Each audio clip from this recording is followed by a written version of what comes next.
ശാരിമിത്രത്തിലേക്ക് എല്ലാവർക്കും ഒരിക്കൽ കൂടി സ്വാഗതം. സവിതയാണ് കേട്ടോ. ശ്രീകൃഷ്ണ ഗോവിന്ദ ഹരേ മുരാരേ ഹേ നാഥ നാരായണ വാസുദേവ. ശ്രീകൃഷ്ണ ഗോവിന്ദ ഹരേ മുരാരേ ഹേ നാഥ നാരായണ വാസുദേവ. ശ്രീ ഗുരുവായൂരപ്പ ശരണം ഹരേ.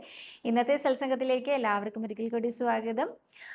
ഇന്നും ശ്രീ ഗുരുവായൂരപ്പൻ്റെ ദിവ്യകാരുണ്യം കൊണ്ട് നമുക്ക് എല്ലാവർക്കും സത്സംഗത്തിലൂടെ ഒന്നിച്ചു ചേരാൻ സാധിച്ചിരിക്കുകയാണ്. ഗുരുവായൂരപ്പൻ്റെ പാദത്തിൽ അനന്തകോടി നമസ്കാരം പറയുന്നു. ആ കല്യാണ കൃഷ്ണനെയാണ് ഇന്ന് സത്സംഗത്തിൽ അനുസ്മരിക്കുന്നത്. ഒരു കയ്യിൽ രണ്ട് കൈയും ഇടുപ്പിൽ കുത്തിക്കൊണ്ട് അരയിൽ ഓടക്കുഴയിൽ തിരികെ നിൽക്കുന്ന കുഞ്ഞുണ്ണികൃഷ്ണൻ്റെ ആ ഒരു പാദത്തിൽ നമസ്കാരം ചെയ്യുന്നു. ഒപ്പം കൃഷ്ണപാദമനുഷ്യം ഹൃദി ഭാവയാമി, ഹരികൃഷ്ണ പാദമനുഷ്യം ഹൃദി ഭാവയാമി. ഇന്ന് ജനുവരി 5-ാം തീയതിയാണ് ഞാൻ ഈ വീഡിയോ ഷൂട്ട് ചെയ്യുന്നത്. ജനുവരി 6-ാം തീയതിയിലേക്കാണ് നിങ്ങളുടെ മുമ്പിലേക്ക് എത്തുന്നത്.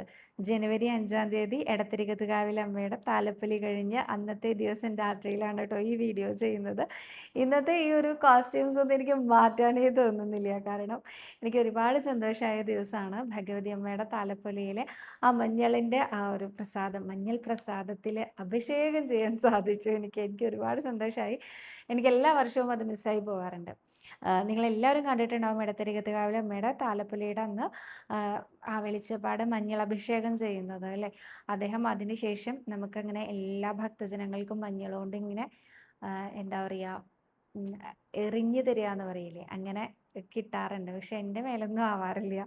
എനിക്ക് സങ്കടം വരും, അയ്യോ എനിക്ക് മഞ്ഞൾ പ്രസാദം ഒന്നും കിട്ടിയില്ലല്ലോ എന്ന്. പക്ഷെ ഇത്തവണ അങ്ങനെയായിരുന്നില്ല. നിറയെ മഞ്ഞളായിട്ടുണ്ടായിരുന്നു.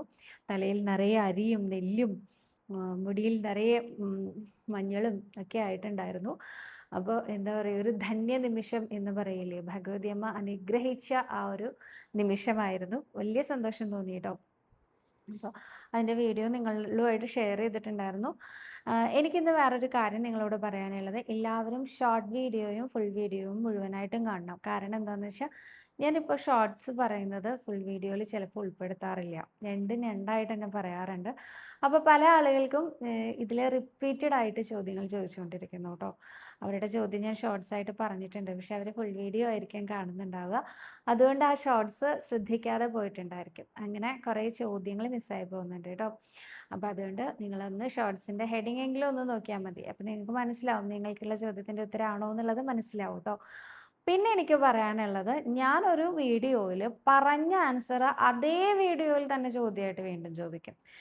അതെനിക്ക് ഭയങ്കര വിഷമം ഉണ്ടാക്കുന്നുണ്ട്. ഭയങ്കരം എന്ന് പറഞ്ഞാൽ നിങ്ങൾ ഉദ്ദേശിക്കുന്നതിനേക്കാൾ വിഷമം ഉണ്ടാക്കുന്നുണ്ട്. കാരണം ഞാൻ എവിടെ വേണമെങ്കിലും നമസ്കരിക്കാം എന്ന് പറഞ്ഞാൽ അതിന് താഴെ ഉണ്ടായിരിക്കും നമുക്ക് വീട്ടിൽ നമസ്കരിക്കാൻ പാടുമോ.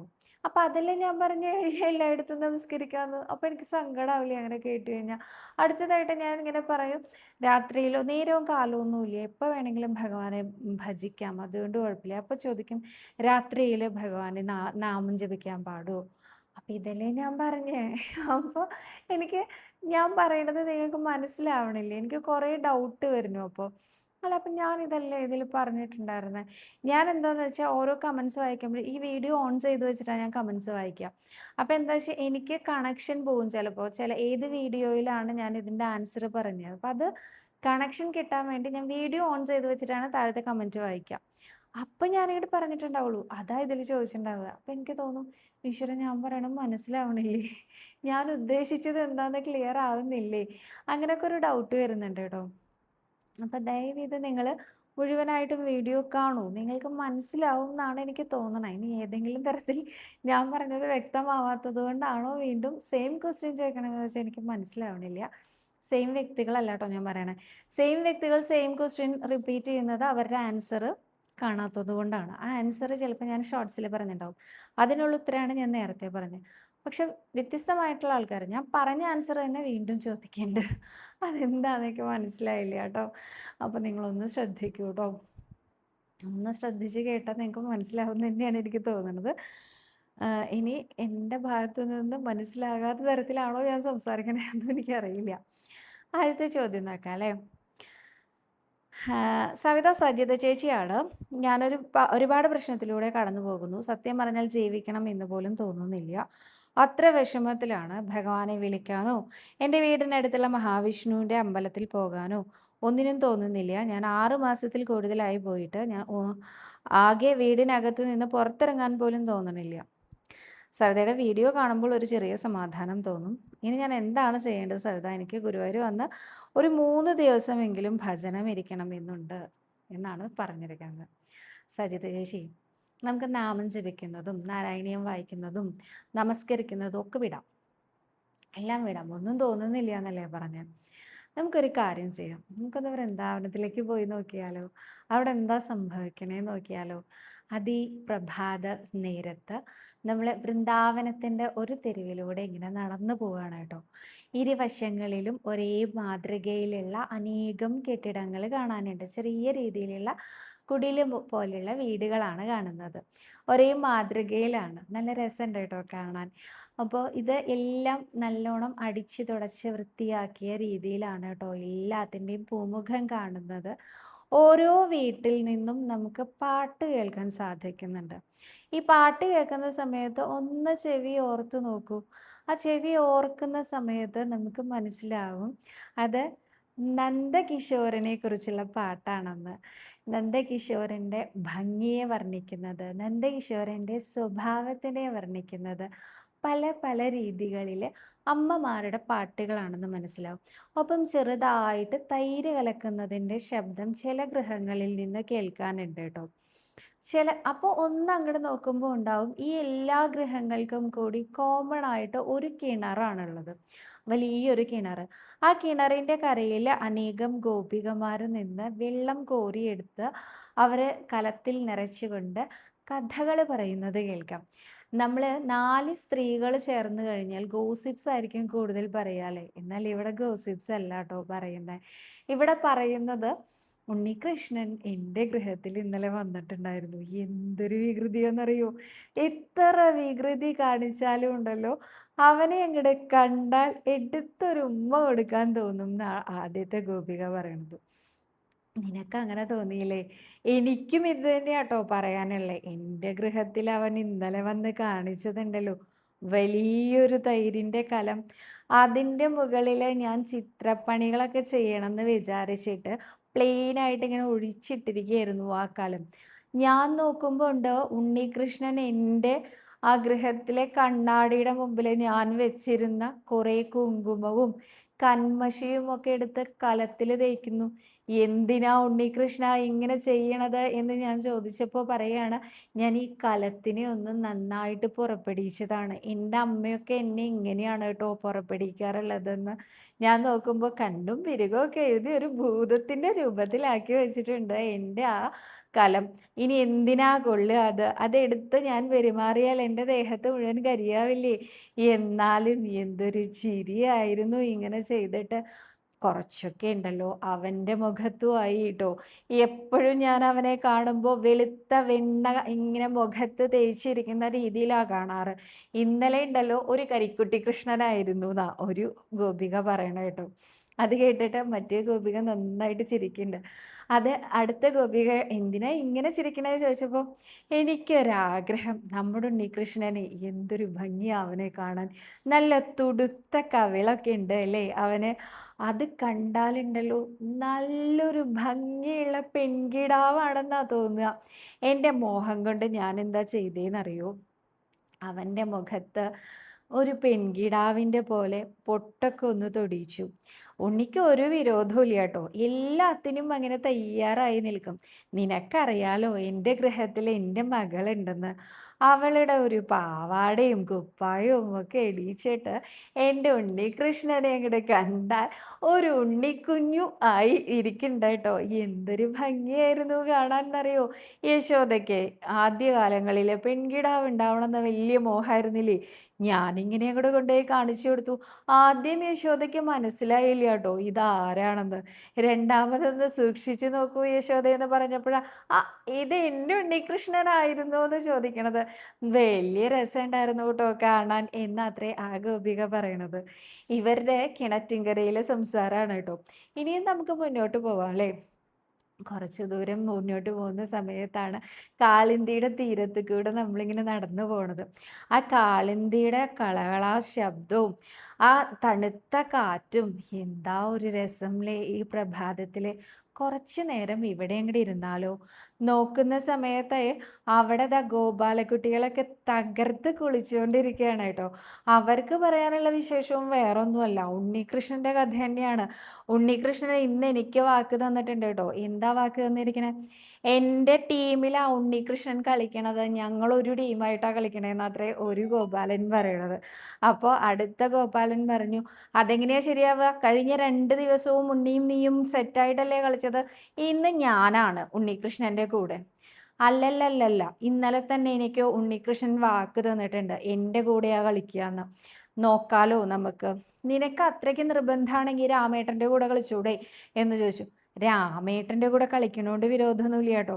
പക്ഷെ ഞാനിങ്ങനെ കളിക്കാൻ തുടങ്ങുമ്പോൾ ഉണ്ണികൃഷ്ണൻ്റെ ഒരു ചിരിയുണ്ട്. അത് കണ്ടാൽ എനിക്ക് തോന്നുന്നു ഉണ്ണികൃഷ്ണൻ്റെ കൂടെ മതിയായിരുന്നു എന്ന്.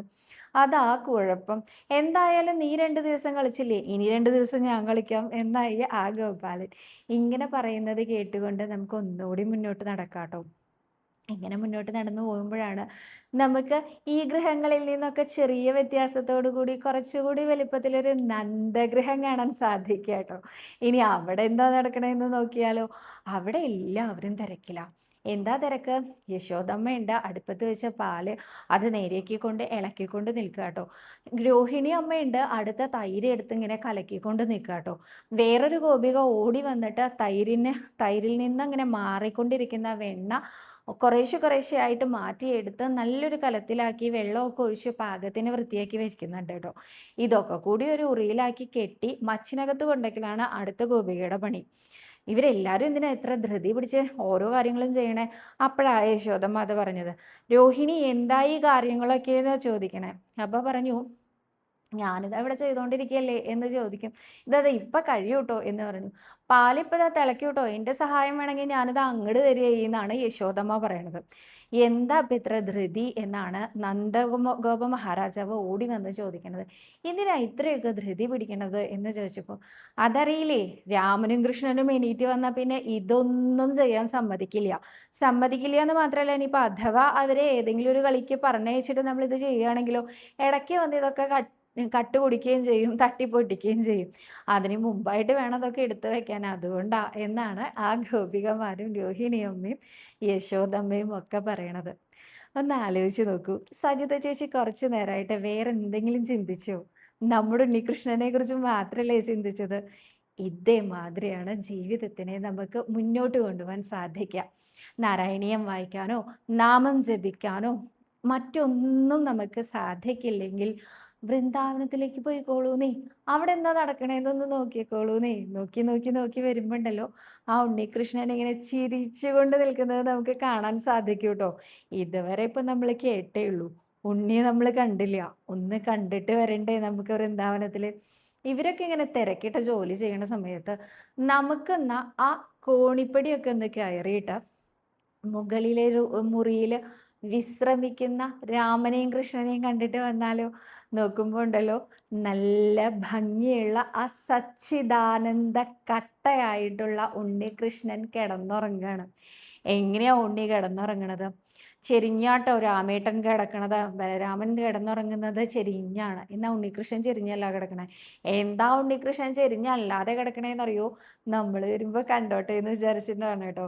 തലേ ദിവസം രാത്രിയിൽ ഉണ്ണിയുടെ കുഞ്ഞുമുടിയെല്ലാം കൂടി എടുത്ത് ആ നെറുകയിൽ അല്ലെങ്കിൽ ഉച്ചിയിൽ ഇങ്ങനെ കെട്ടിവെച്ചിട്ടുണ്ട് കേട്ടോ യശോദമ്മ. അത് പകുതിയും അഴിഞ്ഞിട്ടുണ്ട്. അതിൻ്റെ പകുതിയൊക്കെ ഇങ്ങനെ മുഖത്തേക്ക് ഇങ്ങനെ വന്നുകൊണ്ടിരിക്കുന്നുണ്ട്. കാറ്റ് വീശുന്നുണ്ട് കേട്ടോ. അതിനുള്ള ഏർപ്പാടൊക്കെ നന്ദഗോപ മഹാരാജാവ് ചെയ്തിട്ടുണ്ട്. അപ്പം ചെറുതായിട്ട് ഇങ്ങനെ ആ കുനുകുന്തളങ്ങൾ നെറ്റിയിൽ കിടന്നിങ്ങനെ ആടുന്നുണ്ട് കേട്ടോ. നല്ല ഭംഗിയുള്ള ഒരു ഗോപീ തിലകം തൊടിയിച്ചിട്ടാണ് അത്രേ രാത്രി യശോദമ്മ ഉറക്കിയിരിക്കുന്നത്. അതൊന്ന് കൈ തട്ടി അങ്ങോട്ട് മാഞ്ഞിട്ടുണ്ട്. പകുതി ഉണ്ട് കേട്ടോ. നല്ല സോഫ്റ്റ് മെറ്റീരിയലിൽ നല്ല ഭംഗിയുള്ള എന്താ പറയുക, മേല് കുത്തിത്തറയ്ക്കുക എന്ന് പറയും ചെറിയ കുട്ടികൾ, അതൊന്നും ഇല്ലാത്ത പട്ട് തുണി കൊണ്ട് മുട്ടറ്റം എത്തുന്ന നല്ല ഭംഗിയുള്ള ഒരു പാളസാർ ഉടുപ്പിച്ചിട്ടുണ്ട് നമ്മുടെ ഉണ്ണികൃഷ്ണനെ. അതിപ്പോൾ പകുതിയും കാണാനില്ല കേട്ടോ. ആകെ പെട്ടുകോണകം മാത്രമേ കാണാനുള്ളൂ. അതിൻ്റെ മുകളിലായിട്ട് ഒരു കിങ്ങിണി കെട്ടിയിട്ടുണ്ട് കേട്ടോ. ആ കിങ്ങിണി എന്ന് പറഞ്ഞാൽ എന്താ അതിൻ്റെ ഒരു ചന്തം എന്നറിയോ? അതിന് അറ്റത്തായിട്ട് 2 സ്വർണ്ണ മുത്തുകളും ഉണ്ട് കേട്ടോ. ഉണ്ണികൃഷ്ണൻ അങ്ങടും ഇങ്ങടും ഒക്കെ തിരിയുമ്പോൾ ചെറുതായിട്ടൊരു മുഴക്കം കേൾക്കാൻ ആ സ്വർണ്ണമണികളും കൂടി കൂട്ടു നിൽക്കുന്നാ പറയണേ. പിന്നെയോ കാലില് കാൽത്തള ഇട്ടിട്ടുണ്ട്. എന്തൊരു ഭംഗിയുള്ള പാദങ്ങളാണെന്നറിയോ ഉണ്ണികൃഷ്ണന്റെ. ആ ലോട്ടസ് ഫീറ്റ് എന്ന് വെറുതെ പറയണതല്ല കേട്ടോ. ശരിക്കും താമരമുട്ട് പോലെയാണത്രേ ഉണ്ണിയുടെ 2 പാദങ്ങളും. ഇതങ്ങനെ ഇളക്കി ഇളക്കിയിട്ടാ കിടന്നുറങ്ങണത്. അപ്പൊ ശരിക്കും ഉറങ്ങുകയാണോ ചോദിച്ചാൽ അമ്മയുടെ തിരക്ക് കഴിയണവരെ ഞാനൊന്ന് കണ്ണടച്ച് കിടക്കുക എന്നുള്ള ഭാവത്തിലാ ഉണ്ണികൃഷ്ണൻ ചെറുതായിട്ടൊന്ന് ചിരിക്കുന്നുണ്ടത്രേ. ഇടയ്ക്കുണ്ടല്ലോ ഏട്ടൻ്റെ ആ നെഞ്ചിലൊന്ന് കൈവയ്ക്കുന്നുണ്ട് കേട്ടോ. ഏട്ടൻ എൻ്റെ അടുത്തില്ലേ, ഇല്ലെങ്കിൽ എനിക്ക് പേടിയാവും എന്നുള്ള ഭാവത്തിലാണ് ഉണ്ണികൃഷ്ണൻ ഇങ്ങനെ ബലരാമൻ്റെ നെഞ്ചിൽ കൈവയ്ക്കുന്നത് എന്നും കൂടി പറയാറുണ്ട്. ആചാര്യന്മാർ പറയാറുണ്ടോ ചോദിച്ചാൽ ഇല്ല. ഇതൊക്കെ ഞാനിപ്പോൾ പറയണതാ കേട്ടോ. എനിക്കറിയില്ല ഇങ്ങനെയൊക്കെ തന്നെയാണോ വൃന്ദാവനത്തിലെ ഉണ്ണികൃഷ്ണൻ എന്ന്. എന്തായാലും എൻ്റെ വൃന്ദാവനത്തിലെ എൻ്റെ ഉണ്ണികൃഷ്ണൻ ഇങ്ങനെയൊക്കെയാണ്. നിങ്ങളുടെ വൃന്ദാവനത്തിലെ നിങ്ങളുടെ ഉണ്ണികൃഷ്ണൻ എങ്ങനെയാണ് എന്ന് ഒന്ന് ആലോചിച്ചോളൂ. ഇതാണ് നമ്മുടെ ജീവിതത്തിലെ ഏറ്റവും സന്തോഷകരമാക്കാൻ നമുക്ക് ചെയ്യാൻ സാധിക്കുന്നത്. നമ്മുടെ ഉണ്ണികൃഷ്ണനെ കുറിച്ച് അനന്തമായി ചിന്തിച്ചുകൊണ്ടിരിക്കുക. ഏത് ഭാവത്തിലാണോ ഉണ്ണിയെ നിങ്ങൾക്ക് കാണാൻ താല്പര്യം, ആ ഭാവത്തിൽ ഇങ്ങനെ ഉണ്ണികൃഷ്ണനെ കുറിച്ച് ചിന്തിച്ചുകൊണ്ടിരിക്കുക. ഇനി മറ്റൊരു ചിന്തയിലേക്ക് നമുക്ക് പോകാം. വൃന്ദാവനത്തിലൊക്കെ പോട്ടെ, ദ്വാരകയിൽ പോട്ടെ, മധുരയിൽ അതൊക്കെ പോട്ടെ. ഇന്ന് ഇപ്പോൾ നമ്മുടെ ഗുരുവായൂരപ്പൻ നമ്മുടെ ജീവിതത്തിൽ എന്തെല്ലാം എന്തെല്ലാം തരത്തിലാണ് നമ്മളെ കൊണ്ട് നടത്തുന്നത് എന്നൊന്ന് ആലോചിച്ച് നോക്കൂ. ഓരോ നിമിഷവും അനുനിമിഷം ഭഗവാന്റെ സാന്നിധ്യമില്ലാണ്ട് കടന്നു പോകുന്നില്ല. അത് നമ്മൾ കണക്ട് ചെയ്ത് ചിന്തിക്കാത്തതുകൊണ്ടാട്ടോ നമുക്ക് മനസ്സിലാവാത്തത്. കഴിഞ്ഞ ദിവസം ഒരു ബസ് എൻ്റെ അടുത്ത് കൂടെ തൊട്ടില്ല എന്ന് പറഞ്ഞാൽ പോയേ. ആ ബസ് അങ്ങോട്ട് കടന്നു പോയതിന് ശേഷം ഞാൻ വിചാരിച്ചു ഇപ്പം എന്താ ഉണ്ടായേ. ഒരു സിനിമയിൽ ഇന്നസെൻ്റ് പറയണ പോലെ ഇവിടെ ഇപ്പം ആരാ പടക്കം പൊട്ടിച്ചതെന്ന് ചോദിക്കണില്ലേ, ഇതേമാതിരിയാണ് എനിക്ക് തോന്നി. ഇപ്പം എന്താ ഉണ്ടായേ. ബസ്സുകാരൻ അങ്ങോട്ട് പോയിട്ട് ഞാൻ ഓടിച്ചിരുന്ന വാഹനം എങ്ങാനും ആ ബസ്സിൻ്റെ താഴെ പോയാൽ ചമ്മന്തി ആവും എന്നുള്ള കാര്യത്തിൽ യാതൊരു സംശയവും ഇല്ല കേട്ടോ. പക്ഷെ ഒന്നും പറ്റിയില്ല. തൊട്ടില്ല പറഞ്ഞ അങ്ങനെ പോയി. ആരായിരിക്കും ഒന്ന് അതിൻ്റെ ഇടയിൽ കൈവച്ച് നിന്നിട്ടുണ്ടാവുക? തീർച്ചയാണ് എൻ്റെ ഉണ്ണികൃഷ്ണൻ തന്നെയായിരിക്കും. കയ്യോ കാലോ ഒടിഞ്ഞു കിടന്നാലും 4-5 മാസം കിടപ്പിലായാലും എൻ്റെ ഇപ്പോഴത്തെ അവസ്ഥയിൽ അതെനിക്ക് ചിന്തിക്കാൻ പോലും പറ്റാത്ത കാര്യമാണ്. അപ്പോൾ ഗുരുവായൂരപ്പൻ്റെ അനുഗ്രഹം കൊണ്ടാണ് അനുനിമിഷവും നമ്മൾ മുന്നോട്ട് പോകുന്നത് എന്ന് ചിന്തിച്ചാലുണ്ടല്ലോ ഇപ്പോഴുള്ള ഈ ഡിപ്രഷനൊക്കെ എങ്ങോട്ടോ പോകും. ഉറപ്പാണ് കേട്ടോ. പരീക്ഷിച്ച് നോക്കിക്കോളൂ നിങ്ങൾ ഓരോരുത്തരും. എന്നിട്ട് അതിൻ്റെ റിസൾട്ട് എന്നെ അറിയിക്കൂ കേട്ടോ. അടുത്തതായിട്ട് സൗമ്യ KS എന്ന ഭക്തയാണ് ചോദിച്ചിരിക്കുന്നത്. എൻ്റെ മകൻ്റെ ജാതകം വായിച്ചപ്പോൾ വ്യാഴം 8-ലാണ് എന്ന് പറഞ്ഞു. അത് കേട്ടപ്പോൾ മുതൽ ഒരു വിഷമം ഉള്ളിലുണ്ട്. ഭഗവാനോട് കൂടുതൽ അടുക്കാനാവും എന്ന് കരുതി നാമം ചൊല്ലാറുണ്ട്, വഴിപാട് നടത്തുന്നു. മകന് വേണ്ടി നാമങ്ങൾ വഴിപാടുകൾ ചെയ്യാൻ പറഞ്ഞു തരുമോ എന്നാണ്. ഏത് നാമങ്ങൾ വേണമെങ്കിലും ചൊല്ലാം, എന്ത് വഴിപാട് വേണമെങ്കിലും ചെയ്യാം. പിന്നെ നോക്കൂ, ഇതൊന്നും മനസ്സിലേക്ക് എടുക്കണ്ട കേട്ടോ. കാരണം ഒരു തവണ പ്രശ്നം വെച്ച് നോക്കുന്ന സമയത്ത് ഈശ്വരാധീനം കുറവാണ് എന്ന് പറയുന്ന അതേ നാവ് കൊണ്ട് അടുത്ത തവണ പ്രശ്നം വെച്ച് നോക്കുമ്പോൾ അദ്ദേഹം വളരെ വ്യത്യസ്തമായിട്ട് പറയും, വളരെയധികം ഈശ്വരാധീനം ഉണ്ടല്ലോ എന്ന്. ഇതെനിക്ക് മനുവേട്ടൻ പറഞ്ഞു തന്ന കഥ കേട്ടോ. മനുവേട്ടൻ്റെ ജാതക പ്രകാരം ആദ്യം വന്നിട്ട് ജ്യോത്സ്യൻ വന്ന് നോക്കിയപ്പോൾ പറഞ്ഞു, ഈ ഏതെങ്കിലും ജീവികളെ തല്ലിക്കൊന്നിട്ടുണ്ടോ? വല്ല പൂച്ചയോ പാമ്പിനെയോ അങ്ങനെ എന്തിനെങ്കിലും. പാമ്പിനെ തല്ലിക്കൊന്നിട്ടുണ്ടോ എന്നാണ് കൂടുതലായിട്ടും ചോദിച്ചത്. മഹാദേവന്റെ കോപം വല്ലാതെ കാണുന്നുണ്ട് എന്നൊക്കെയാണ് അത്ര ആദ്യ കാലങ്ങളിൽ പറഞ്ഞത്. അത് അദ്ദേഹത്തിന് മനപ്രയാസം ഉണ്ടാക്കി. ഇതേമാതിരി അനേകം തവണ മഹാദേവനെ സ്വപ്നം കാണാനിടയായി. ഇതെല്ലാം കൂടി ചേർത്ത് വായിച്ച് അദ്ദേഹം എന്താ ചെയ്തതെന്നറിയോ? ഒരു മഹാദേവ ഭജന അങ്ങോട്ട് തുടങ്ങി. ഈ മഹാദേവ ഭജനം തുടങ്ങി ഏതാനും ചില മാസങ്ങളോ അല്ലെങ്കിൽ ഒരു വർഷമോ കഴിഞ്ഞിട്ട് ഇതേ രീതിയിൽ ഒരു പ്രശ്നം വെച്ച് നോക്കിയ സമയത്ത് കണ്ടത് ഭഗവാന്റെ അനുഗ്രഹം, മഹാദേവന്റെ അനുഗ്രഹമുള്ളത് കൊണ്ട് അങ്ങേക്ക് ഒന്നും സംഭവിക്കില്ല, പേടിക്കേണ്ട എന്നാണ്.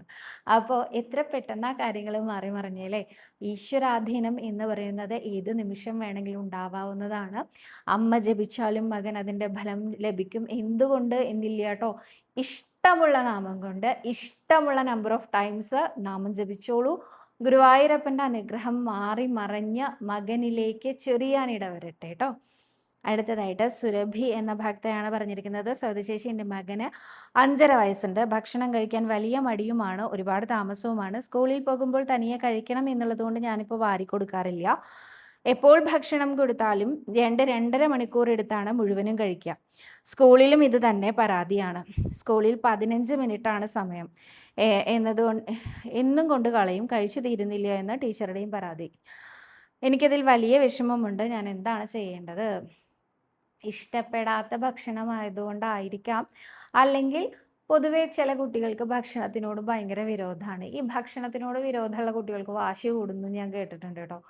അവർക്ക് എന്താണെന്ന് വെച്ചാൽ ഇനഫ് ഫുഡ് എത്താത്തതിൻ്റെ വാശിയായിരിക്കും, പക്ഷെ അവർക്ക് കഴിക്കാൻ ഇഷ്ടമില്ല. അങ്ങനെയുള്ള കുട്ടികളെ മാനേജ് ചെയ്യാൻ അമ്മമാർ നല്ലോണം പാടുവിടുന്നു ഞാൻ കേട്ടിട്ടുണ്ട്. അപ്പോൾ ഗുരുവായൂരപ്പനോട് എന്നെ പറയുകയാണ് വേണ്ടത്. നിവേദ്യം ഷീട്ടാക്കുന്നത് വളരെ നല്ലതാട്ടോ. ഗുരുവായൂരപ്പന് നിവേദ്യം എന്ന് ഉദ്ദേശിക്കുന്നത് എന്ത് നിവേദ്യമാണെന്ന് ചോദിക്കരുത്, ചോറിനെയാണ് നിവേദ്യം എന്ന് പറയുന്നത്. വെള്ള നിവേദ്യം ഷീട്ടാക്കുക എന്ന് പറയും. വെള്ള നിവേദ്യം ഷീട്ടാക്കുന്നത് വളരെ നല്ലതാണ്. വയറ് സംബന്ധമായിട്ടുള്ള പ്രശ്നങ്ങളോ ഭക്ഷണം കഴിക്കാനുള്ള ബുദ്ധിമുട്ടുകളോ ഒക്കെ മാറാനായിട്ട് നിവേദ്യം ഷീട്ടാക്കുന്നത് വളരെ നല്ലതാട്ടോ. അപ്പം മകൻ്റെ പേരിൽ ഇനി വരുന്ന സമയത്ത് നിവേദ്യം ഷീട്ടാക്കിക്കോളൂ, അവൻ മിടുമിടുക്കനായി മാറട്ടെ കേട്ടോ. അടുത്തതായിട്ട് സവിതാ, ഗുരുവായൂർ ആനക്കോട്ടയുടെ അടുത്ത് കുറച്ച് ഭൂമിയുണ്ട്, അത് കച്ചവടമാകാൻ കുറേ നാളായി ശ്രമിക്കുന്നു, നടക്കുന്നില്ല, എന്താണ് ചെയ്യേണ്ടത്? അഭീഷ്ടകാര്യ സിദ്ധിക്ക് ബാണയുദ്ധം കൃഷ്ണനാട്ടങ്ങളിൽ ഷീട്ടാക്കിക്കോളൂ, എന്താണ് ഉദ്ദേശം എന്ന് പറഞ്ഞ് ഗുരുവായൂരപ്പനെ ആശ്രയിച്ചോളൂ, ബാണയുദ്ധം കൃഷ്ണനാട്ടങ്ങളിൽ ഷീട്ടാക്കിക്കോളൂ കേട്ടോ. അടുത്തതായിട്ട് രാധിക എന്ന ഭക്തയാണ് ചോദിച്ചിരിക്കുന്നത്. ചേച്ചി, ഞാൻ ഇന്നും ഒരു നമസ്കാരം ചെയ്യാറുണ്ട്. ജനുവരി 1-ന് ഞാൻ 3 നമസ്കാരം ചെയ്തു. ബട്ട് 2-ാം തീയതി എൻ്റെ കാൽമുട്ട് ഡിസ്ലൊക്കേറ്റായി. 2 ഡേയ്സ് കാലനക്കിയിട്ടില്ല. എല്ലാവരും പറയുന്നു കാലനക്കാതെ റെസ്റ്റ് എടുക്കാൻ. ഇപ്പം മുട്ട് മടക്കാൻ പേടിയാണ്, ചെറിയ വേദനയുമുണ്ട്. ഇങ്ങനെ സംഭവിച്ചത് എന്തുകൊണ്ടാവും? നമസ്കരിക്കുന്നതിൽ വന്ന പിഴവ് എന്താണ് പരിഹാരം? നമസ്കരിക്കുന്നതിൽ വന്ന പിഴവ് കൊണ്ടൊന്നുമല്ല കേട്ടോ അങ്ങനെ സംഭവിക്കണം. അങ്ങനെയൊന്നും വിചാരിക്കരുത്. ഉണ്ണികൃഷ്ണൻ അങ്ങനെയൊന്നും ഉള്ളൊരു ആളേ അല്ല. നമ്മളെ എങ്ങനെ എന്താ പറയുക, എന്തെങ്കിലും ഒരു പിഴവ് വന്ന് ഉടനെ കുന്തമെടുത്ത് കുത്തുന്ന ആളല്ല നമ്മുടെ ഉണ്ണികൃഷ്ണൻ. അദ്ദേഹത്തിന് ആയുധം പുഞ്ചിരിയാണ്. എപ്പോഴും അദ്ദേഹത്തിൻ്റെ ആ ചിരിയിൽ നമുക്ക് മനസ്സിലാവാത്ത അനേകം കാര്യങ്ങൾ ഉണ്ടായിരിക്കും. ഒരിക്കലും അദ്ദേഹം കോപിഷ്ഠനാവുകയില്ല എന്ന് തന്നെയാണ് കരുതേണ്ടത്. എന്നാൽ അദ്ദേഹത്തിൻ്റെ കോപത്തിന് പാത്രമായാൽ കിട്ടിയാൽ 1.5 കിട്ടലായിരിക്കും എന്ന് പറയില്ലേ, അത് തന്നെയായിരിക്കും കേട്ടോ. അതൊന്നും നമ്മളെ പോലുള്ള സാധാരണക്കാർ ചെയ്യുന്ന കാര്യങ്ങളേ അല്ല. നമ്മളെ പോലുള്ള സാധാരണക്കാർക്ക് വരുന്ന പിഴവിനും ഒരു പരിധിയുണ്ട് എന്നാണ് എനിക്ക് തോന്നുന്നത്. ഒരാളെ മനഃപൂർവ്വം ഉപദ്രവിക്കണം, അയാളെ ഇല്ലാതാക്കണം, അയാളെ നശിപ്പിച്ച് കളയണം എന്നൊക്കെ ചിന്തിക്കുന്നവരാണ് അങ്ങനെയുള്ള ആ ഒരു ഭഗവാന്റെ നീരസത്തിന് പാത്രമാവുന്ന ആളുകൾ എന്ന് പറയാം. ഇത് അങ്ങനെയൊന്നും ഇല്ലാത്ത ആൾക്കാരെ ഒന്നും ഭഗവാൻ ഒരിക്കലും പരീക്ഷിക്കില്ല. ഇത് മുട്ടിൻ്റെ ഡോക്ടറെ കാണിക്കൂ, മരുന്ന് കഴിക്കൂ, ഒപ്പം ഭഗവാനെ നല്ലോണം പ്രാർത്ഥിക്കൂ. ഇത് മാറിയാൽ ഉടൻ ഞാൻ നമസ്കരിക്കും എന്ന് പറഞ്ഞാൽ മതി, നമ്മുടെ ഉണ്ണികൃഷ്ണൻ അതിൽ വീണു പോകും. അപ്പോൾ പെട്ടെന്ന് തന്നെ ഇതൊക്കെ മാറി വീണ്ടും നമസ്കരിക്കാൻ സാധിക്കട്ടെ. ഞാനും പ്രാർത്ഥിക്കാം കേട്ടോ. അപ്പോൾ എൻ്റെ ഫോൺ ഓഫായി, രാത്രിയായ കാരണം എനിക്ക് അടുത്ത ചോദ്യം എടുക്കാനൊന്നും ഒരു നിവർത്തിയില്ല. അപ്പോൾ ഞാൻ ഇന്ന് ഇവിടെ വൈൻഡപ്പ് ചെയ്യാണ്. നാളെ കൂടുതൽ ചോദ്യങ്ങളും കൂടുതൽ ഉത്തരങ്ങളും ഒക്കെ ആയിട്ട് വരാമെന്ന് വിചാരിക്കുന്നു. സർവരോഗവിനാശന, സർവപാപവിനാശന, സർവദുഃഖവിനാശന, സർവസൗഖ്യപ്രദായക ശ്രീ ഗുരുവായൂരപ്പ ശരണം ഹരേ.